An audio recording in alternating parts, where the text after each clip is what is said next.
Your first international trip is exciting, but let me tell you something. There are a few things I really wish someone had told me before I took mine. Things that would have saved me stress, confusion, and a few "what do I do now?"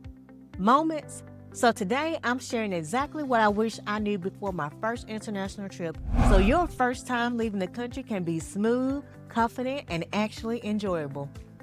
Hey, I'm Christy with Branch Out Travel. I help people plan incredible vacations without the stress, confusion, or those I wish someone would have told me this earlier moments. On this channel, we talk travel tips, destination ideas, and ways to help you travel smarter and more confidently. So if you've been thinking about taking your first international trip or you're already planning one, this video is for you.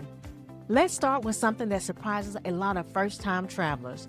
Number one, your passport matters more than you think. One of the biggest things I wish I understood earlier was how important passport rules are. Most countries require your passport to be valid 6 months beyond your travel dates. So, if someone looks at their passport and sees it expires later that year, they might think they're fine. But if that expiration date is too close to your travel dates, you could actually be denied boarding. This is something many first-time travelers don't even realize, and it's one of the first things I always check when helping someone plan an international trip. Once you've got your passport situation handled, the next thing that surprises a lot of first-time international travelers is the airport process. Flying internationally isn't quite the same as flying domestically. For international flights, you'll want to arrive at the airport earlier, typically 3 hours before your flight. The extra time is important because you'll go through additional steps like passport verification and sometimes extra security checks. And when you land in another country, you'll go through something called immigration and customs. Immigration is where they check your passport, confirm why you're visiting. Customs is where they check what you're bringing into the country. It might sound intimidating, but the process is usually very straightforward, and the airport staff will guide you through it. Now, let's talk about something that catches a lot of first-time travelers off guard once they actually arrive in another country: your money situation. One thing I really wish I understood earlier is how currency works when you travel internationally.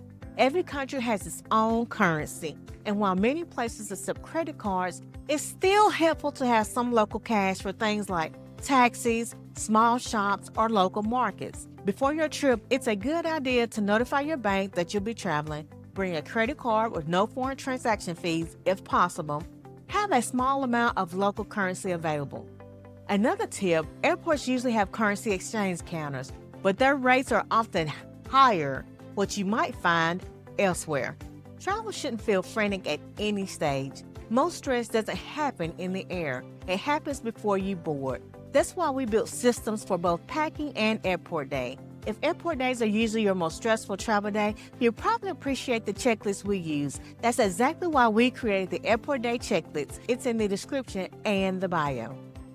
And speaking of things that affect your body when you travel internationally, number 4 is jet lag is real.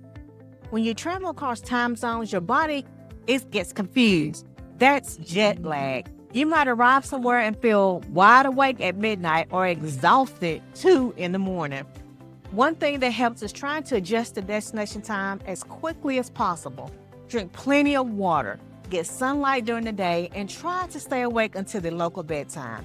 It may take a day or two, but your body will adjust. Now let's talk about something that can make your entire trip easier if you think about it ahead of time.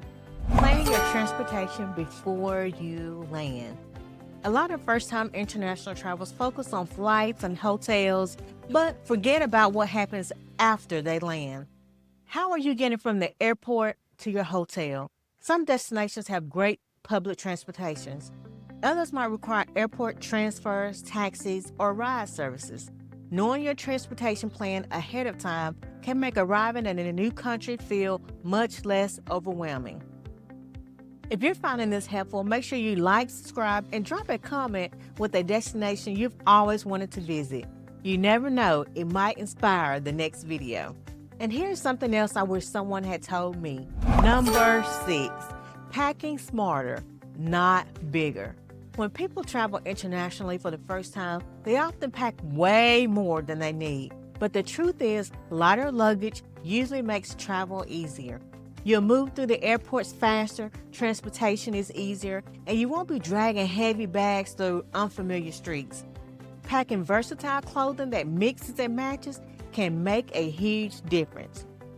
Your first international trip is something you'll remember for the rest of your life. And while it might feel intimidating at first, the more you understand the process, the more confident you'll feel stepping out into the world. And finally, there's one thing that really changed how I travel.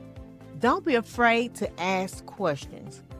When you travel internationally, you're going to encounter new languages, cultures, and customs. And sometimes people worry about doing the wrong thing or asking for help. But most people around the world are incredibly welcoming and happy to help travelers.